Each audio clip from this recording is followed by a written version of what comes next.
Un saludo muy especial para todos los que se conectan con nosotros en este retiro digital, El Desierto Habla. Hoy tenemos la oportunidad de compartir en este momento con el padre Danilo Medina, un sacerdote que quiero muchísimo, que ha sido profesor mío, que admiro un montón y agradezco mucho que esté aquí. Querido Danilo, si quieres te presentas, en qué parte del mundo estás, quién eres y cuál es tu misión pastoral. Bienvenido al retiro digital.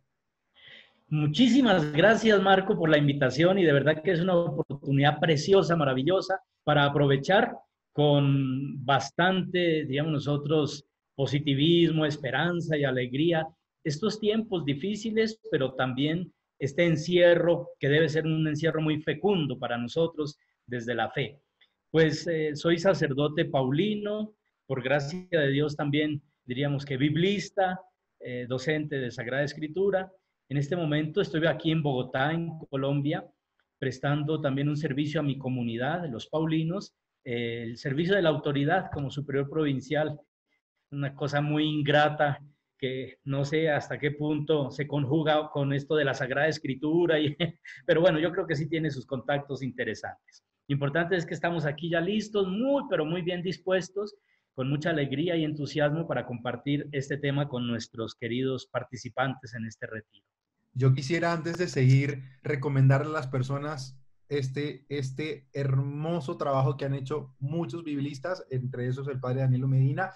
Es la Biblia del Nuevo Testamento, ya salió completa del Selam, así que si quieren una traducción, digamos, actual y unos comentarios muy importantes e interesantes para meterse en el tema de la Biblia, les recomiendo el Nuevo Testamento. Ya salió, vuelvo y digo, la Biblia completa de la Biblia de la Iglesia en América, en la que ha trabajado el padre Danilo Medina también, en la traducción de San Pablo. Así que nada, querido Danilo, si quieres empezamos, cuéntanos por dónde vamos a ir en esta reflexión.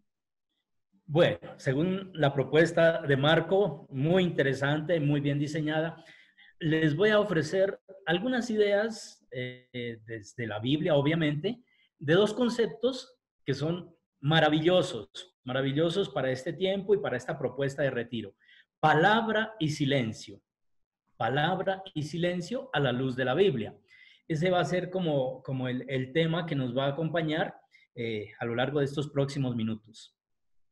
Muy bien, entonces, querido, palabra y silencio a la luz de la Biblia. De eso vamos a compartir. Entonces, empecemos. Palabra y silencio son dos realidades y sí, iba precisamente a iniciar diciendo que son dos realidades inseparables que constituyen la base misma de todo proceso de comunicación. En las Sagradas Escrituras tienen tanta importancia, tanta significación, que se convierten prácticamente como en un eje transversal que atraviesa toda la revelación bíblica. Y esto, de hecho, pues es algo bastante lógico si tenemos en cuenta que la Biblia, la Sagrada Escritura, es fundamentalmente comunicación. Es el fruto de la comunicación, es el proceso de comunicación, es, diríamos nosotros, lo mejor que ha quedado para nosotros de ese proceso de comunicación entre Dios y la humanidad, Dios y su pueblo. Muy sensatamente, el Papa Benedicto XVI, en su mensaje para la Jornada Mundial de las Comunicaciones Sociales del año 2012, que recomiendo leer y saborearlo porque es de su brevedad, de una profundidad maravillosa, desde esta perspectiva, allí el Papa Benedicto magistralmente puso de relieve la estrecha relación que existe entre estas dos realidades de palabra y silencio, obviamente desde la perspectiva del Papa, en el contexto de la tarea que le corresponde a la Iglesia en el anuncio del Evangelio. El elocuente título de este mensaje precisamente es Palabra y silencio, camino de evangelización. Y desde el primer párrafo de este mensaje, ya el Papa advierte que la relación que existe entre palabra y silencio constituye un aspecto fundamental en todo proceso de comunicación, pues son, y aquí voy a citar, abro comillas al Papa, dos momentos de la comunicación que deben equilibrarse, alternarse e integrarse para obtener un auténtico diálogo, profunda cercanía a las personas. Cuando palabra y silencio se excluyen mutuamente, la comunicación se deteriora, ya sea porque provoca un cierto aturdimiento o porque por el contrario crea un clima de frialdad. Sin embargo, cuando se integran recíprocamente, la comunicación adquiere valor y significado. Hasta aquí entonces cito las palabras iniciales prácticamente del documento, del mensaje del Papa Benedicto para la Jornada de las Comunicaciones Sociales del año 2012 desde esa perspectiva, palabra y silencio en el camino de la evangelización. Esto me sirve a mí de premisa y de motivación para adentrarme ahora sí en lo que las Sagradas Escrituras nos ofrecen, lo que la revelación bíblica nos enseña de esta estrecha relación entre palabra y silencio. Pero vayamos por partes. Vayamos primero en la palabra. Aquí podemos decir que desde las primeras páginas de la Biblia, en esos preciosos y poéticos relatos de la creación, se nos presenta ya el protagonismo de la palabra creadora de Dios. Ella es la que pone en orden el caos y la soledad de los orígenes y resuena en esos abismos para dar existencia y vida al mundo y a cuanto contiene, obviamente incluido el ser humano, que también vino a la existencia por la palabra creadora de Dios, y que no solo eso, recibió también ese aliento vital, ese espíritu, la participación del espíritu mismo de Dios para tener vida. Aquel dijo Dios de esos relatos del Génesis se vuelve una especie de estribillo con el que inicia cada día de la creación. Recordemos el primer relato de la creación desde el versículo primero de capítulo primero del Génesis, versículo, la primera parte del segundo capítulo. Ese que acostumbramos a atribuir a la tradición sacerdotal, por ese carácter también como tan solemne, tan rítmico, como se va interpretando y narrando la creación, cada día comienza con esa expresión, dijo Dios.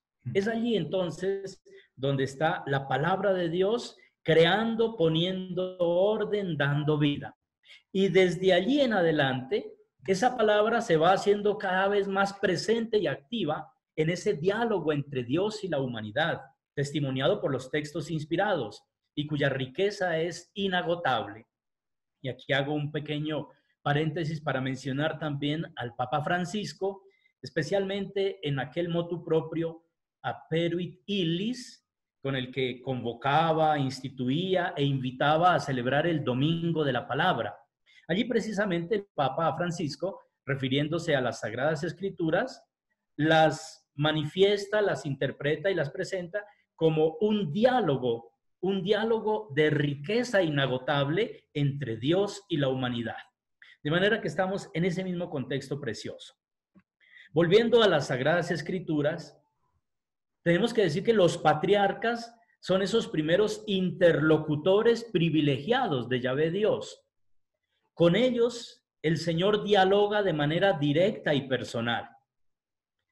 Después de los primeros 11 capítulos del Génesis, que son esos relatos de los orígenes, esa especie de prehistoria o interpretación teológica de los orígenes, la prehistoria, empieza, digamos, la sección más histórica, si podemos llamarla así, guardando algunas, digamos, especificidades sobre el concepto de historia. Empieza con, dijo el Señor a Abraham, sal de tu tierra, etcétera. Conocemos el relato vocacional de Génesis 12, del 1 en adelante. De manera que ahí está ese diálogo de Dios con los patriarcas. Y ellos supieron escuchar esa palabra y la transformaron en un programa de vida para obedecerla. Es lo que se dice también en el Génesis, en el versículo 4 de ese capítulo 12. Abraham partió como le había dicho el Señor. Acogió esa palabra, escuchó esa palabra, obedeció, la puso en práctica. Y por eso fue el primer modelo de este proceso de comunicación. Su actitud fue propuesta como el gran ejemplo de la fe bíblica. Y después de él, por supuesto, sus descendientes y sucesores se esforzarán por seguir ese mismo sendero, el sendero de la fe de Abraham, que es una fe de escucha de la palabra y de obediencia para poner en práctica la voluntad del Señor. Dando pasos, porque obviamente no vamos a ser exhaustivos por la brevedad del tiempo, Moisés es otro caso paradigmático. De él se dice en el libro del Éxodo que el Señor hablaba a Moisés cara a cara, como se habla entre amigos, como hemos estado hablando con Marco. Vea qué interesante. Así como ese diálogo entre amigos muy conocidos, donde hay tanta confidencia, donde hay tanta empatía, donde hay confianza y cariño, por supuesto. Así hablaba el Señor con Moisés. Qué interesante dato. Y en efecto, desde que él recibió la llamada del Señor, en aquel episodio maravilloso, interesantísimo, profundo y rico, el de la zarza que ardía sin consumirse, en el capítulo 3 del Éxodo, de allí en adelante, Moisés empeñó todo el resto de su vida en obedecer esa palabra divina, prestando su servicio en el diseño liberador de Dios a favor de su pueblo. Y toca decir, aquí es bueno advertirlo, porque mencionamos el relato vocacional de Moisés en el capítulo 3 del Éxodo, que prácticamente todos los relatos vocacionales, aquel de Génesis 12 que ya mencionábamos de Abraham, pero también los relatos bíblicos de la vocación, tanto en el Antiguo como en el Nuevo Testamento, son textos preciosos que ponen en evidencia precisamente el valor de la palabra del Señor que llama y que compromete. Y frente a esa palabra, los llamados no pueden ser indiferentes. Se impone siempre una respuesta, ya sea positiva, como en la mayoría de los casos, de profetas, de patriarcas, etcétera, apóstoles, como también puede ser una respuesta negativa. Aconteció en el famoso episodio que acostumbramos a llamar del joven rico. La riqueza, la codicia a esas riquezas le impidió dar respuesta positiva a la palabra del Señor, a la llamada del Señor. Pero aquí estábamos insistiendo precisamente en que todos los relatos vocacionales, tanto de Antiguo como de Nuevo Testamento, son relatos que ponen en evidencia privilegiada a la palabra de Dios que llama, que convoca, que envía, que cuestiona, que muchas veces también incomoda. Casi todos los llamados en la Biblia tuvieron que incomodarse. El mismo Moisés que mencionábamos hace un rato, según los testimonios de los textos sagrados, le costaba expresarse y sin embargo tuvo que ir, tuvo que obedecer esa palabra del Señor, tuvo que vencer obstáculos. En ese proceso hubo un momento de particular protagonismo de la palabra del Señor, en la época de Moisés me refiero nuevamente, y es en el contexto de la alianza en el Sinaí, cuando Dios comunica justamente a través de Moisés ese código legal que acostumbramos a llamar la Torá, la instrucción de Dios, sus mandatos, sus recomendaciones, que vale la pena recordarlo aquí porque hace parte de esto que estamos hablando, la palabra de Dios, más que ser una imposición esclavizadora, eran un camino de sabiduría para el bien de todos, para que ellos fueran fuertes y felices, les dice el texto de Éxodo en el capítulo 20, todo el capítulo 20 que es precioso en cuanto al decálogo, la palabra que se revela al pueblo como un camino de vida, como un camino de felicidad, como un camino de sabiduría, para que tuvieran identidad como pueblo de Dios en medio de otras naciones. Dicho sea de paso, haciendo conexiones que siempre son buenas, Pablo, escribiéndole a Timoteo, le dice también que él desde muy joven conoce las Sagradas Escrituras y que en ella se encuentra el camino de la sabiduría, en las Sagradas Escrituras se encuentra el camino de la sabiduría que conduce a la salvación. Eso es lo que ya está allí de alguna manera expresado, aunque en modo un poquito diríamos nosotros básico, elemental, ya en el tiempo del Éxodo, en el Sinaí. El decálogo, las 10 palabras que Dios comunica, obviamente es símbolo de todo el código legal, la constitución nacional de este pueblo elegido, del pueblo de Israel, es un camino de salvación. No es una imposición esclavizante, es un camino de libertad, de felicidad y de vida. Y esa es la palabra de Yahvé, esa es la palabra del Señor, un camino de libertad, un camino de vida. Dios pronunció estas palabras, dice precisamente al concluir el relato en el versículo 21 del Éxodo 20. Dios pronunció estas palabras y para eso las pronunció, para darle al pueblo una guía, un itinerario, un sendero que conduce, decíamos, a felicidad, a vida, a salvación. Desde entonces, y a pesar de sus dramáticas y recurrentes infidelidades, el pueblo elegido trató de guiar sus pasos por esa palabra de Yahvé contenida en la Torá. Al menos ese era el ideal, ¿no? Sabemos por los mismos textos sagrados que no siempre fue así y que de hecho, con mucha frecuencia, el pueblo extraviaba sus pasos, perdía el camino. Y cuando sucedía eso, que se iba por caminos equivocados, el de la idolatría, los falsos dioses, los falsos proyectos, que no eran el proyecto de vida y de plenitud que Dios le había confiado en sus palabras, en los mandamientos, allí entonces venía la palabra del Señor sobre tal o cual profeta o a través de tal o cual profeta. Hay expresiones muy bonitas que encontramos en los textos bíblicos. Vino la palabra del Señor sobre Elías. O vino la palabra del Señor a través del profeta tal o cual, ¿no? Ahí tenemos textos que podríamos citar en el libro de Reyes, primer libro de Reyes, en el capítulo 21, versículo 28, concretamente relacionado con Elías, el profeta, el hombre de Dios, a quien la palabra del Señor le llega para poder cumplir su misión, ¿no? Jeremías también, por supuesto, es uno de los casos típicos, maravillosos, de esa palabra del Señor que se transmite al profeta para que él a su vez la comunique al pueblo.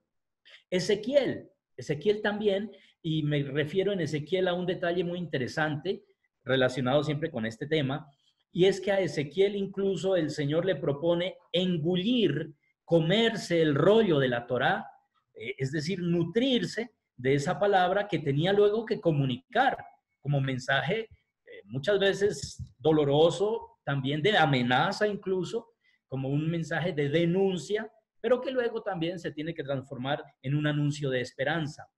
Recordemos que Ezequiel es uno de los profetas que acompaña al pueblo junto con Jeremías en esa experiencia del exilio, ¿no? Advierte antes de que acontezca, amenaza al pueblo con palabras fuertes, pero cuando viene el exilio y ellos participan en ese exilio y sufren la suerte del mismo pueblo, esa palabra del profeta se vuelve una palabra de esperanza, se vuelve una palabra que conforta y que anima al pueblo a salir de esa situación, a restaurarse. Entonces es muy interesante ese detalle del profeta Ezequiel, ¿no? Que tiene que engullir, que tiene que comerse el rollo de la Torá, de la palabra de Yahvé, para luego poder hacer su tarea como profeta.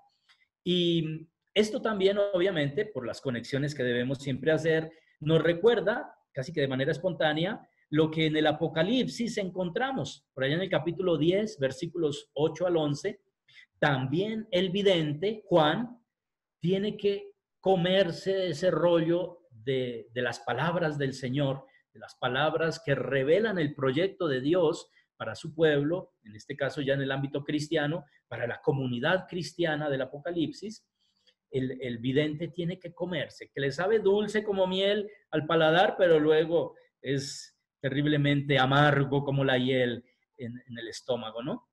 Pero es un detalle interesantísimo en cuanto al tema precisamente que venimos comentando de la palabra del Señor que llega al profeta y que incluso tiene que comérsela, diríamos casi nosotros, saborearla, ¿no? Nutrirse de ella, comprenderla, rumiarla, saborearla para poderla luego comunicar. Y allí también está la vocación de Jonás. Llegó la palabra del Señor a Jonás, que no la obedeció en un primer momento y a regañadientes finalmente tuvo que obedecerla, no convencido de que se cumpliera. Y aun cuando se cumplió esa palabra del Señor, él seguía esperando que lloviera azufre y fuego del cielo sobre Nínive, etc.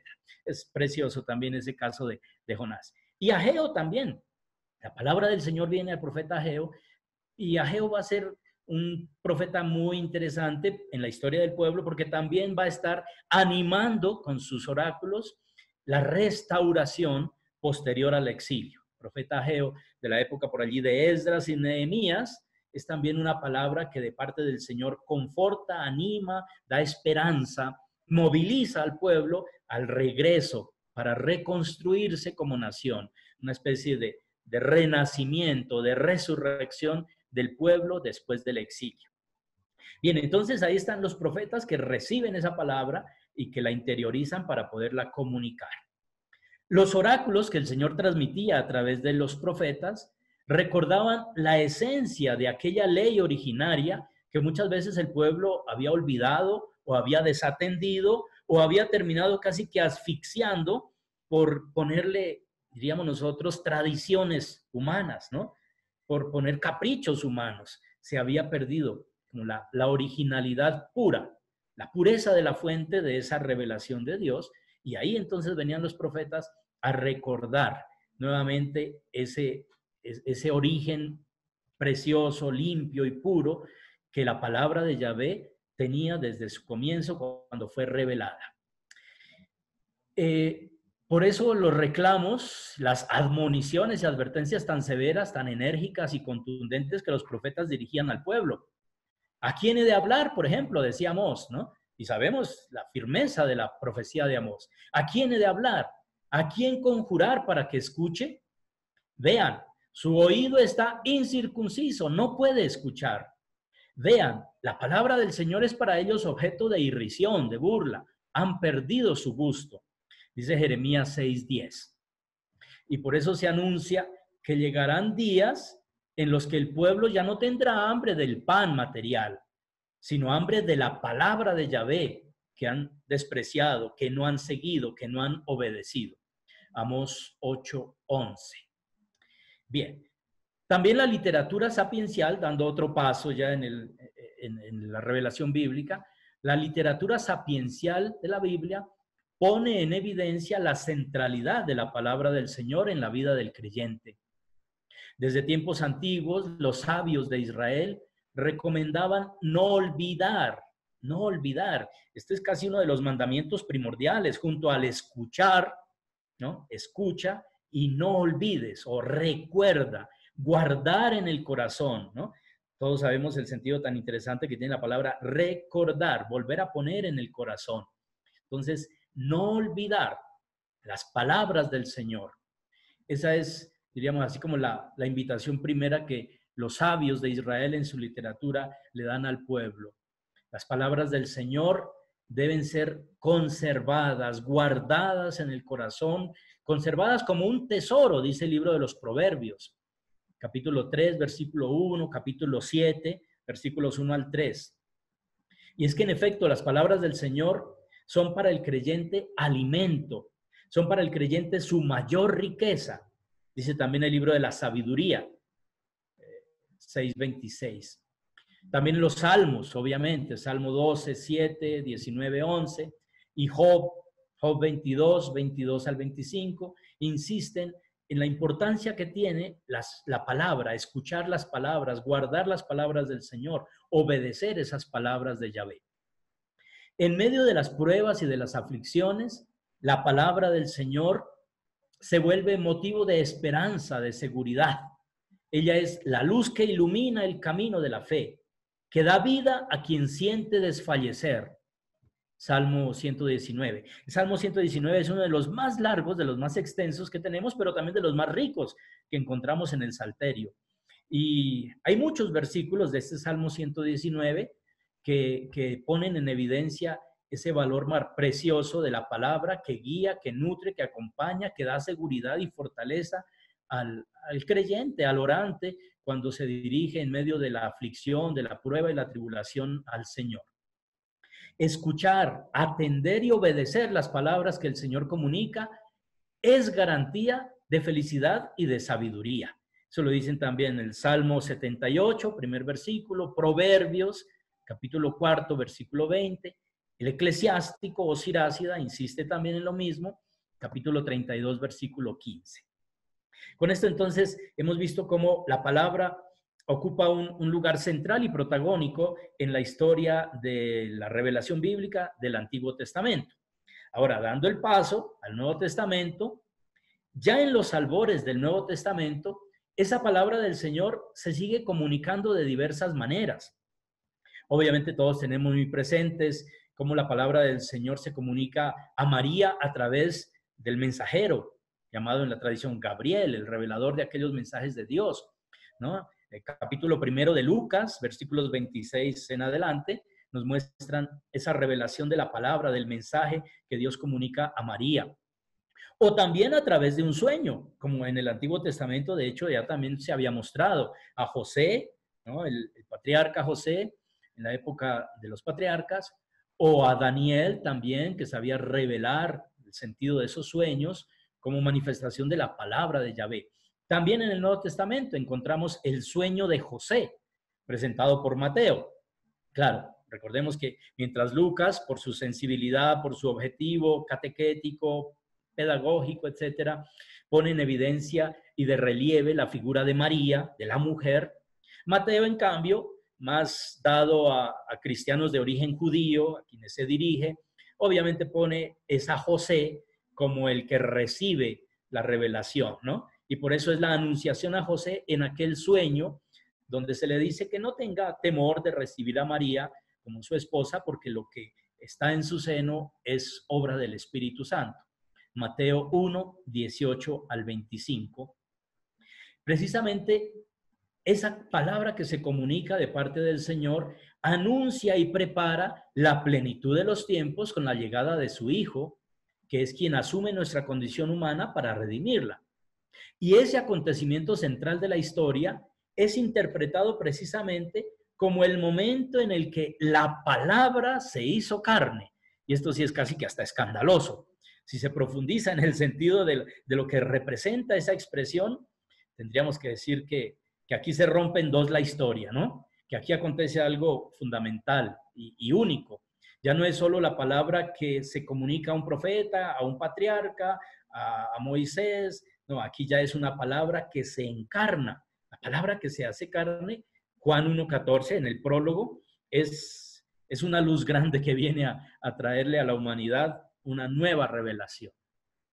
Y de hecho, la encarnación del Hijo de Dios señala el cumplimiento de todas las palabras y promesas anunciadas por el Señor en el Antiguo Testamento. Es la muestra por excelencia de la fidelidad de Dios. Por eso también encontramos en el Nuevo Testamento algunas referencias a Cristo como el amén de Dios, el sí de Dios. Esto San Pablo nos lo recuerda en la segunda carta a los Corintios, capítulo 1, 19 al 20, cuando les dice, miren, tanto yo como Timoteo y Silas, lo que les hemos predicado no es un jueguito entre el sí y el no. No. Nosotros hemos sido siempre un sí con ustedes en nuestra predicación, como Cristo, que es el sí de Dios para la humanidad. La fidelidad hecha carne, diríamos nosotros, de esa palabra de Dios, el sí de Dios. Y por eso también, dice Pablo, allí en 2 Corintios, por eso podemos decir a Dios amén. Y ese amén, retomado por el Apocalipsis, se le aplica a Jesús como uno de los títulos. Allí en los capítulos 2 al 3, donde están las cartas, las 7 cartas a las iglesias de Asia Menor, revelando, ¿no?, los secretos, la voluntad del Cordero. Allí, en la presentación que hace ese Cordero, Cristo, está también expresado, es el amén de Dios. Cristo es el así es, así sea, está confirmado, etcétera, toda la profundidad que sabemos que tiene ese concepto del hebreo y arameo, ¿no? El amén. Cristo, el Hijo de Dios, que nos ha venido a revelar, a hacer conocer al Padre, es ese amén, ese sí, esa fidelidad. Él es quien nos lo ha contado. Aquí es muy interesante. Juan 1:18, al final del prólogo también, dice eso, que es Cristo quien nos viene a contar al Padre, a narrar al Padre. Un pequeño paréntesis para invitar a otro mensaje del Papa Francisco. Esta vez todavía no lo hemos, diríamos, aprovechado al máximo porque no se ha celebrado aún la jornada de las comunicaciones sociales de este año. Para esa jornada de este año, el Papa Francisco también en su mensaje juega mucho con el concepto del narrar historias, del grabar en la memoria para luego narrar. Y es que la Sagrada Escritura es narración, es relato, es la historia del amor de Dios que se narra a sí misma. Entonces, en ese contexto, estamos leyendo allí también ese versículo 18 del primer capítulo de Juan. Es Cristo quien narra al Padre, quien lo cuenta, quien lo da a conocer, quien lo revela. Ahí está toda una profundidad de riqueza también en la cristología, ¿no? Y toda la vida de Jesús representa la más clara y perfecta comunicación de Dios a la humanidad. Así es como el autor de la carta a los Hebreos interpreta en clave de comunicación toda la historia de la salvación. Esto también es precioso. Recordemos el prólogo. Dios, después de haber hablado muchas veces y en diversas formas a nuestros padres por medio de los profetas, en estos tiempos, que son los últimos, o a decir de Pablo en Gálatas 4:4, la plenitud de los tiempos, nos ha hablado por el Hijo, a quien ha constituido heredero de todas las cosas y por quien hizo también el universo. Nuevamente la palabra creadora de Dios que menciona allí el autor de la carta a los Hebreos en su prólogo. Él es el resplandor de su gloria, la impronta de su ser, que sostiene todas las cosas con su palabra poderosa. Precioso ese prólogo. Solo 3 versículos, Hebreos 1 al 3, que son una clave de toda la historia de la salvación, ¿no? Y que incluso remite a la palabra creadora de Dios en el comienzo y a la palabra que no tendrá fin al final. Entonces, estamos en un contexto precioso. También la primera carta que atribuimos al apóstol Juan, allí expresa algo muy similar a lo del prólogo de la carta a los Hebreos, pero con un detalle interesante, y es que ya lo hace a partir de su propia experiencia. Si nos referimos al apóstol Juan, a quien se atribuye, o al menos a quien se pone bajo su patrocinio y padrinazgo espiritual esta carta, desde la experiencia del discípulo amado, puede entonces el autor de esta carta decir de la experiencia de vida con el maestro: lo que era desde el principio, lo que hemos oído, lo que hemos visto con nuestros propios ojos, lo que hemos contemplado, lo que han tocado nuestras manos acerca de la palabra de la vida, pues la vida se ha manifestado, la hemos visto, damos testimonio de ella, les anunciamos la vida eterna que estaba junto al Padre y se nos ha manifestado. Eso que hemos visto y oído, lo anunciamos ahora a ustedes. Vean que casi diríamos que hasta redundancia. Hay mucha redundancia, pero es por el énfasis maravilloso de esa experiencia de compartir la vida con el maestro, que es esa palabra de vida, ¿no? Esa palabra que da vida eterna, por supuesto, en el lenguaje de la literatura joánica. Bien, ahí tenemos entonces esa perspectiva. El Evangelio de Juan, para seguir en ese mismo contexto, pone de relieve el carácter revelador de las obras de Jesús. Este es casi que un esquemita también que nos serviría para leer todo el Evangelio de Juan y la obra joánica en general, pero especialmente el Evangelio, ¿no? Y no solo decimos con sus palabras, los mensajes, los discursos, que también son solemnes y preciosos en Juan, sino los signos o señales que los sinópticos llamarán milagros. En esos signos siempre está presente la revelación, ¿no? De manera que no solo la palabra habla y comunica, los signos, las señales que realiza Jesús son también manifestación de su gloria, que busca conducir a la vida eterna a quienes deseen creer en él.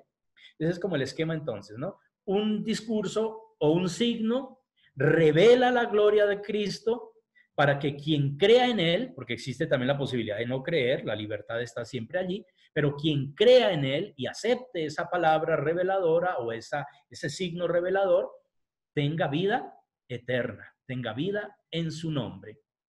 Entonces, ese es un esquema, como digo, en Juan muy presente, que pone en evidencia que no solo la palabra de Jesús revela, sino también sus señales, sus obras. Por eso el apéndice, la conclusión del Evangelio de Juan en el capítulo 20, insiste en eso mismo. Todo esto que se ha escrito aquí de lo que Jesús hizo y dijo, está escrito para que ustedes crean y creyendo en su nombre tengan vida eterna. Entonces, ahí está esa palabra del Señor en los mensajes, pero también en los hechos, en las obras, en los signos, en los milagros, si queremos llamarlo también desde esa perspectiva más sinóptica. De manera que en Jesús todo es comunicación, su vida, sus acciones, sus enseñanzas. Obviamente, si tuviésemos que referirnos a las enseñanzas ya orales, diríamos, en discurso del maestro, allí ya rebasaríamos el tiempo y las pretensiones de estos encuentros, de estos diálogos, de estas charlas y de este retiro. Entonces, obviamente, no vamos a hacer un análisis de todas las palabras del maestro porque eso da para quién sabe cuántos años de estudio, ¿no? Pero sí Por supuesto que es mucho más evidente, por eso no nos detenemos en ello.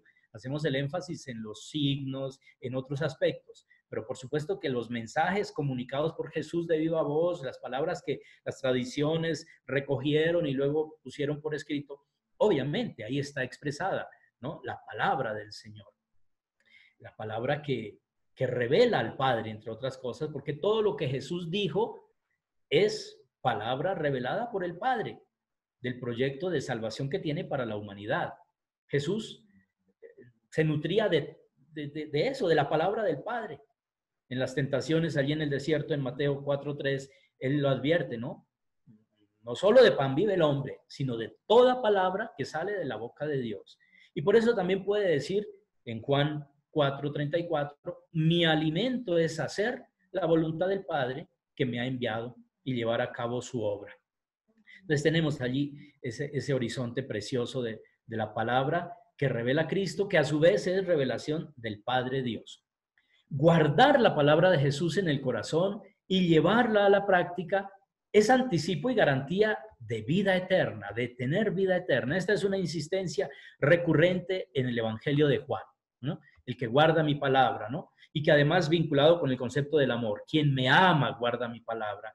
Ahí podríamos seguir profundizando, apenas dejando como algunos puntos, algunos hilitos para que quien quiera irse por ahí siga profundizando, porque el Evangelio de Juan también es un manantial de riqueza en profundidad de esto que estamos diciendo. Entonces, guardar la palabra del Señor en el corazón y ponerla en práctica, ¿no? Eso es anticipo y garantía de vida eterna. Precisamente porque las palabras que comunica Jesús vienen del Padre Dios, son palabra de Dios. Esa palabra de Jesús tiene poder para realizar prodigios, para sanar, para devolver la vida. Es una palabra poderosa y no por casualidad se extrañaba, ¿no? ¿Qué tiene ese mensaje? ¿Qué tiene esa enseñanza? Es una palabra con autoridad, con poder. Claro, aquí si hacemos un comentario del poder en el lenguaje bíblico, tendríamos otro motivo de retiro, pero al menos digámoslo brevemente, ¿no? No es el poder de oprimir, de pasar por encima, de humillar a nadie. La palabra que tiene poder, el gesto que tiene poder en Jesús, siempre es el de dar vida, el de restaurar, el de devolver salud, esperanza, alegría a las personas, reintegrarlas a la comunidad. Siempre que Jesús hablaba con autoridad o actuaba con autoridad y con poder, lo hacía al servicio de la vida, a favor de la persona, ¿no? Eso es algo maravilloso. Y esa es la palabra, por ejemplo, que tiene tanta, digamos, expresión de autoridad como cuando Jesús le dice a Lázaro, levántate, ¿no? Esa expresión. O cuando, percibiendo eso, también María dice a los sirvientes allí en el primer signo del Evangelio de Juan, en el capítulo 2, hagan lo que Él les diga, porque ella sabía que esa palabra de Jesús iba a realizar el signo, tenía poder. Ese poder de la palabra del Señor, entonces, siempre es un poder a favor de la vida, de la salud, del bienestar de las personas. ¿Por qué? Porque como dice también el autor de la carta a los Hebreos, esa palabra es viva y eficaz. Es como palabra, digo, como espada de doble filo, que lo discierne todo, que escruta los sentimientos y propósitos más secretos del corazón humano. Hebreos 4:12. Y es que, de hecho, ya el profeta Isaías había anunciado que la palabra de Dios es como aquella agua que llueve del cielo para fecundar la tierra y que permite dar fruto, ¿no? No vuelve a Dios sin haber hecho su obra, sin haber hecho fecundar la tierra y producir fruto. Isaías 55, 10 al 11, un hermoso poema también sobre la palabra que viene de Dios.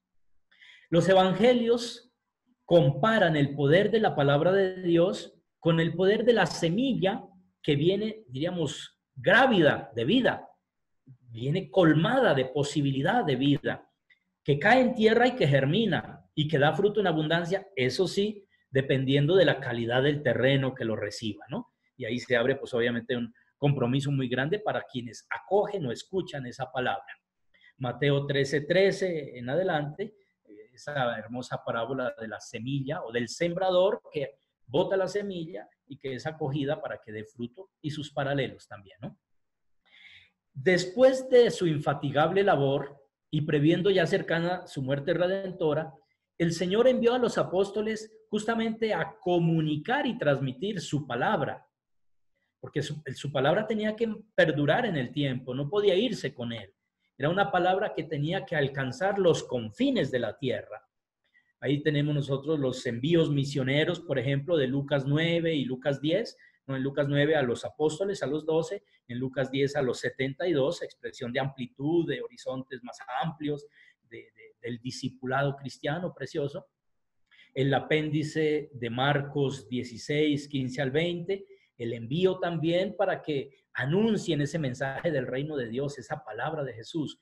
Igualmente Mateo 10 y en el prólogo, más que prólogo, en el apéndice, la conclusión de Mateo 28, 19 al 20, igualmente, ¿no? Vayan y anuncien esa palabra. Y efectivamente, obedeciendo esa orden de Jesús que los había enviado, los apóstoles fueron a cumplir el encargo, empezando por Jerusalén. Este detalle en Lucas es muy importante, en la obra de Lucas. Jerusalén está al centro de la obra, ¿por qué? Porque es misterio pascual, es el escenario del misterio pascual. Entonces tiene que empezar por Jerusalén la predicación. Y así sucede, de hecho, ¿no?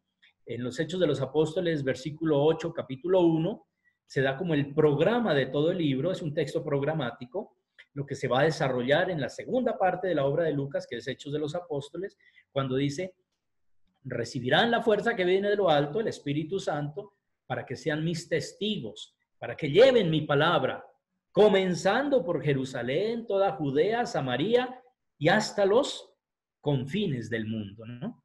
Así lo hacen ellos. De hecho, curiosamente, el primer signo y el discurso que viene junto con ese signo, que es la curación del paralítico, se da en la puerta hermosa, llamada así, la puerta hermosa del templo de Jerusalén.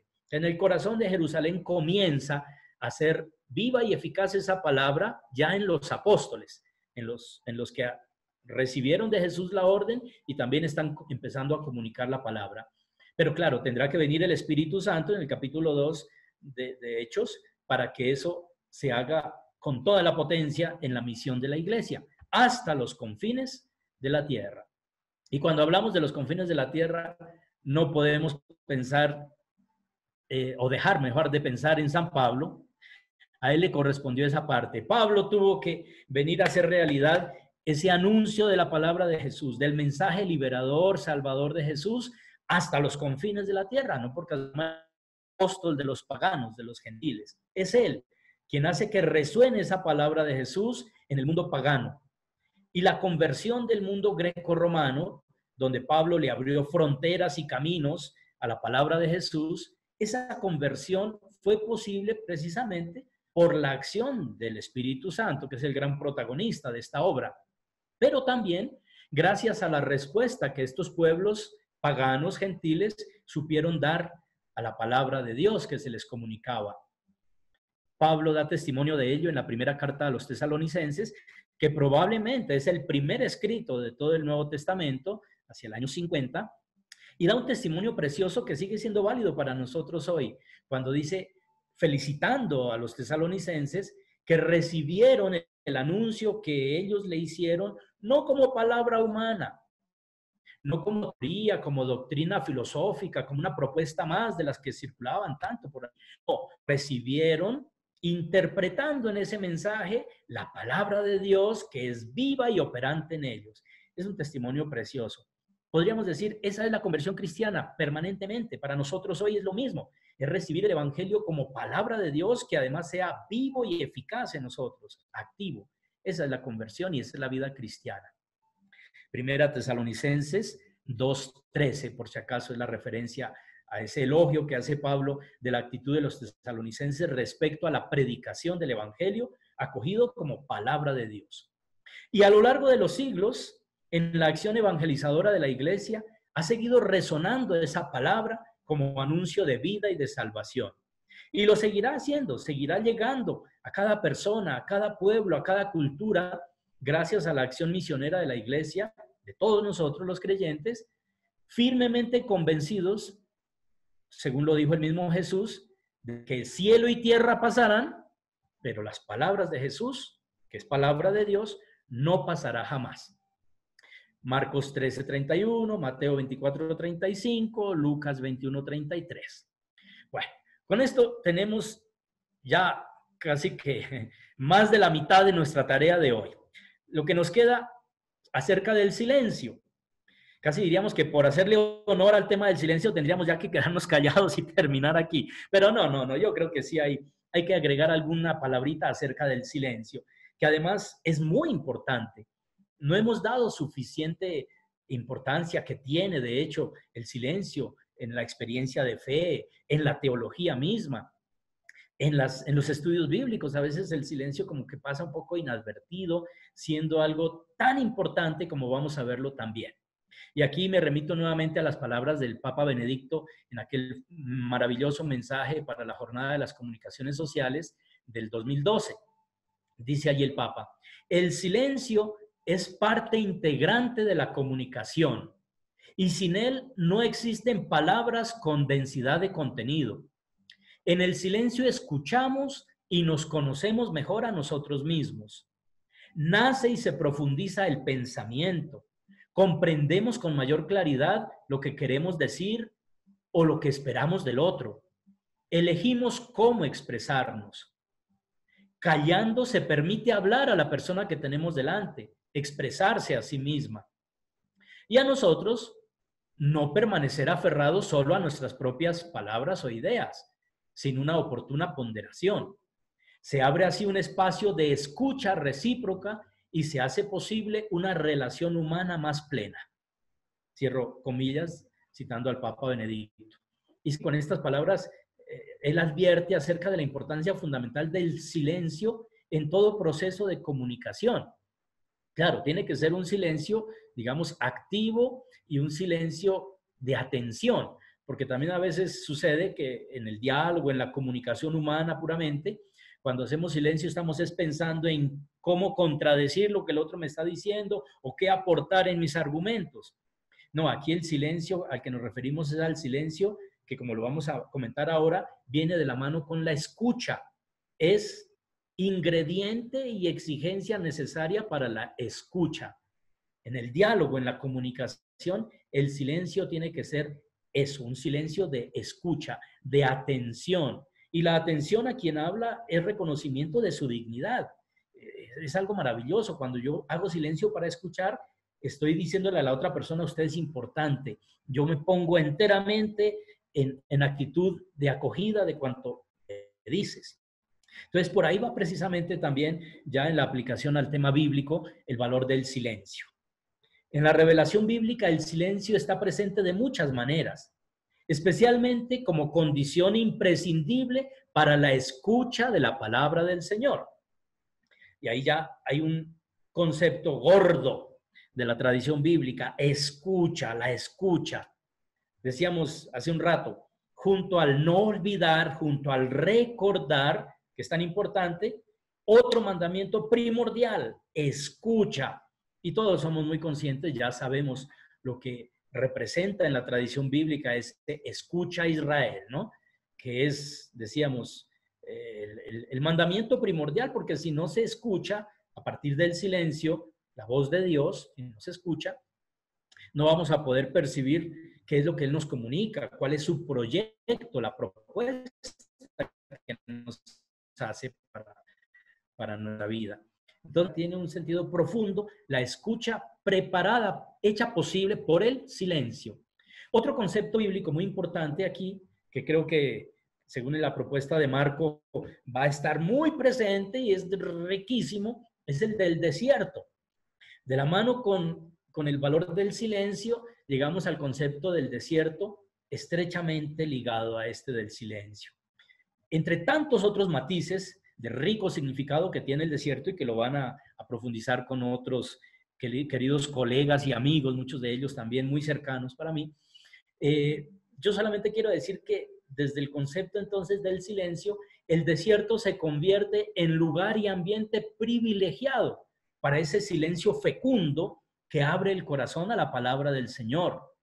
De alguna manera el silencio es antesala, preparación adecuada para que se pueda escuchar, para que llegue el Señor. Y esto se hace posible en el ambiente del desierto. El desierto es lugar de escucha, es lugar de silencio, es lugar de acogida de la revelación. La historia del pueblo de Israel nos lo muestra. El pueblo elegido durante su peregrinación por el desierto tuvo que aprender a escuchar la voz de Dios y además distinguirla en medio de tantas y numerosas voces de falsos dioses. Ese es el pecado original, no solo de Israel, sino de toda la humanidad y de toda la historia siempre, la idolatría, que a la larga es eso, es no saber hacer silencio para discernir la voz de Dios, para reconocer a Dios en medio de tantas otras voces, de tantos otros proyectos y propuestas que nos llegan, que son los Baales, los ídolos, ¿no? Leídos en la historia de Israel. El Sinaí entonces fue un lugar privilegiado y está dentro del desierto. El Sinaí fue un lugar privilegiado de silencio para escuchar la voz y la voluntad de Dios que se revelaba en la Torá, en la ley. Le dice, por ejemplo, el Deuteronomio 27:9, guarda silencio y escucha, Israel. Ahí están las dos cosas juntas en el contexto del desierto. Guarda silencio y escucha, Israel. Hoy te has convertido en el pueblo del Señor tu Dios. Es el día de la alianza. Pero apenas habían recibido esa palabra, tristemente, de la manera más inesperada y hasta irónica posible, el pueblo permitió que su corazón se embotara para escuchar, para seguir la voz de Dios, y escuchó otras voces, la idolatría. En el Éxodo cuenta ese famoso episodio tristemente recordado de la apostasía. Apenas acaban de recibir la palabra de Yahvé y por una demora de bajar del monte de Moisés, ya el pueblo escuchó otras voces. Hagámonos un becerro de oro, adorémoslo como Dios. Esta es la historia de la humanidad permanentemente. Cuando se deja de escuchar a Dios, llegan otras voces y nos sacan del camino y nos arruinan la vida, porque esas otras voces no son las que dan vida y plenitud. Bueno, y a lo largo de la historia, frecuentemente el Señor debía otra vez reconducir al desierto a su pueblo para restaurarlo, para perdonarlo, para devolverle la capacidad de escucha, o en términos maravillosos y tiernos del profeta Oseas, para hablarle nuevamente al corazón.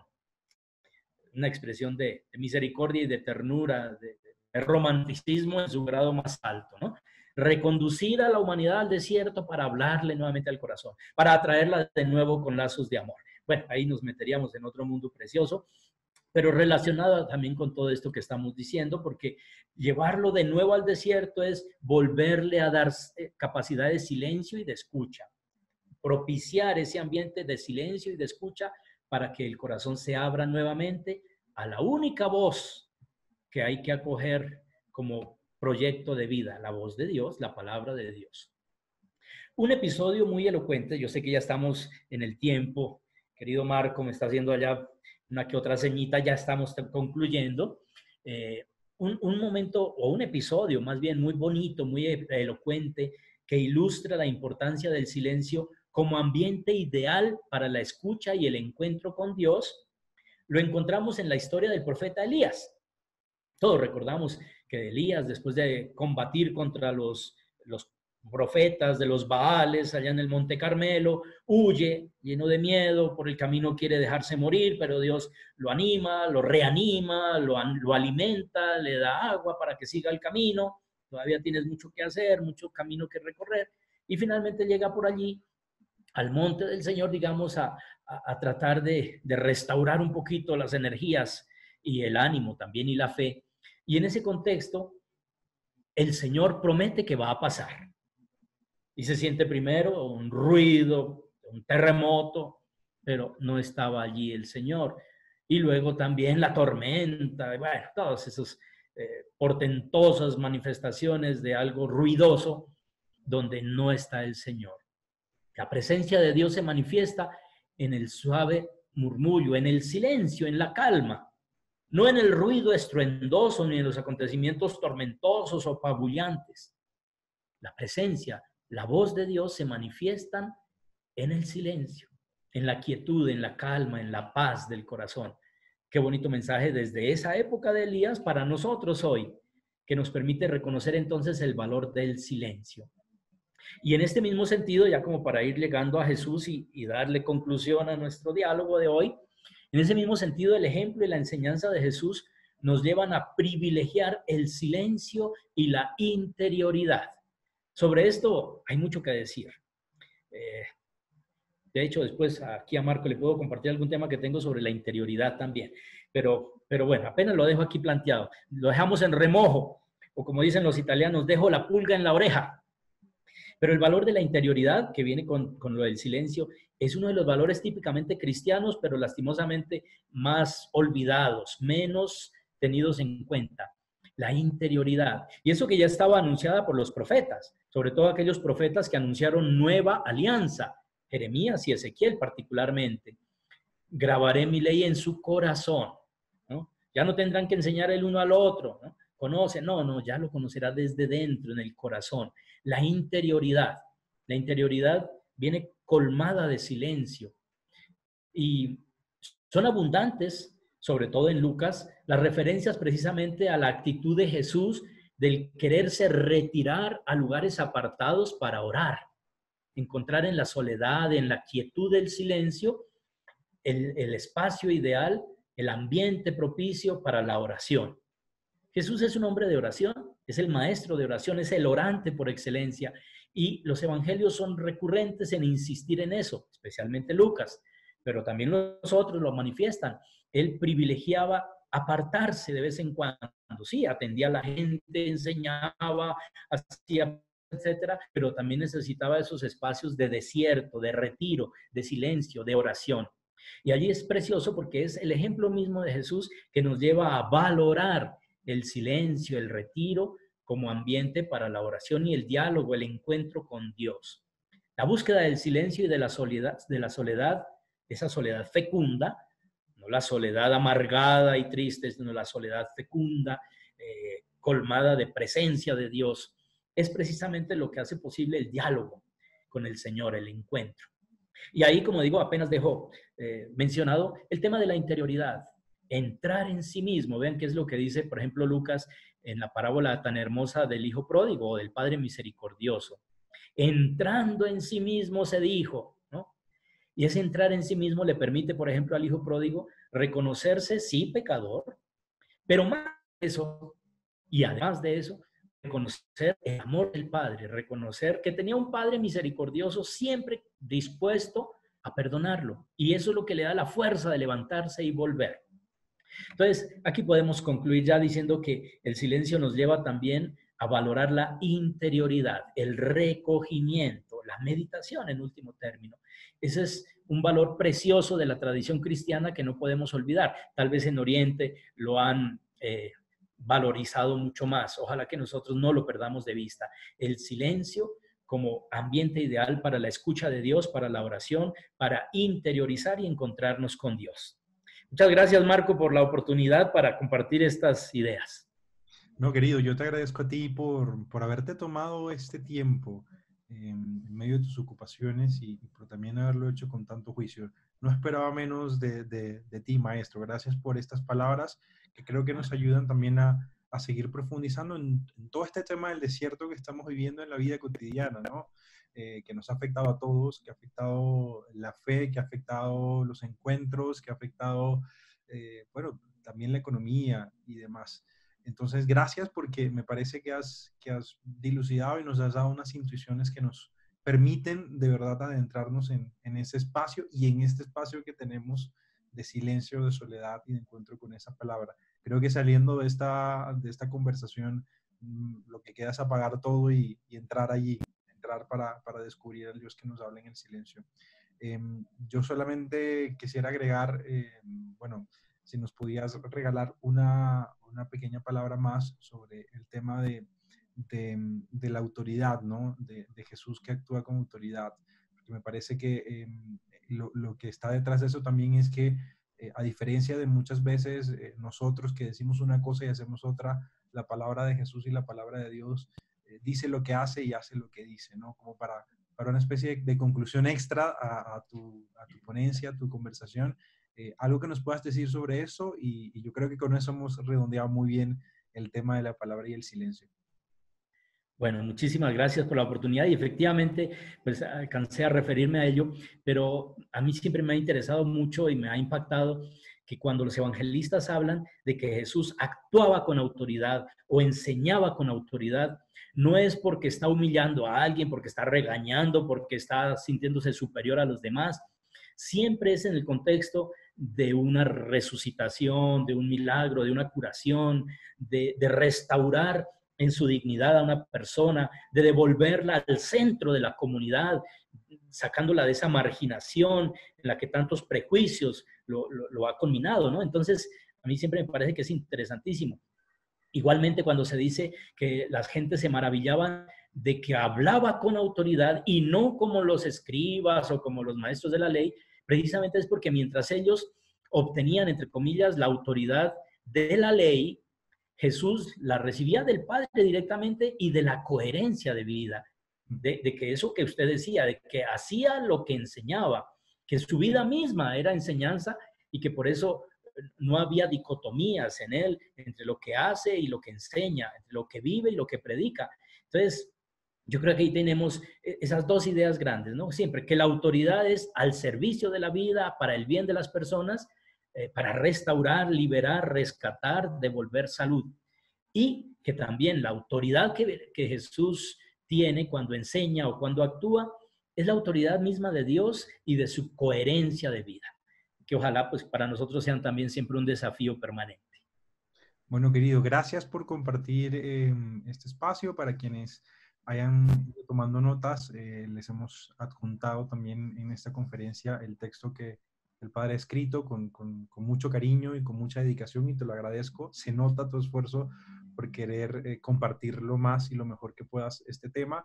Y bueno, espero que nos vamos a encontrar en cualquier otra ocasión. Pater, nos despedimos con tu saludo de despedida y con tu bendición. Bueno, muchísimas gracias nuevamente y solo una pequeña aclaración por aquello, digamos, como de honestidad académica, y es que para el tema no consulté autores, reconozco eso, más bien me puse un poquito yo en actitud también de reflexión desde la palabra, desde los textos sagrados. Entonces, por eso no tengo citas, digamos, bibliográficas que aportar, más que la misma Sagrada Escritura y un poquito, como digo, lo que uno va rumiando de esa palabra. Entonces, para advertir que no es así un ejercicio académico científico como tal vez de pronto alguno lo esperaba, me disculpan, pero más bien es un aporte así sencillo desde la propia experiencia de amor a la palabra y no más.